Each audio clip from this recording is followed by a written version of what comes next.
Siapa yang bercita-cita untuk membuat tabung simpanan pendidikan untuk anak-anak, anda boleh letakkan target simpan gold bar 20 gram sebanyak 10 keping. Dengan satu keping gold bar 20 gram ini, anda boleh jadikan sebagai dana untuk kegunaan satu semester pengajian.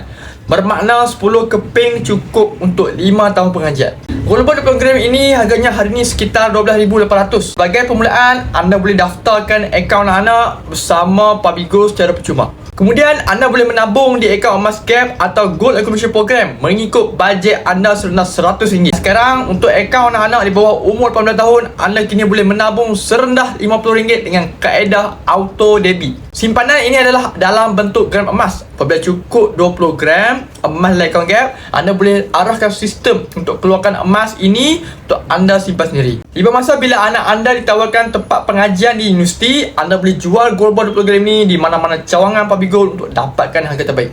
Simpanan ini menjamin masa depan anak anda supaya mereka tidak terikat dengan pinjaman pelajaran sebaik sahaja mereka masuk ke alam pekerjaan. Bagi yang berminat untuk memulakan simpanan emas untuk anak-anak, anda boleh hubungi saya. InsyaAllah saya akan bimbing anda sebaik-baiknya.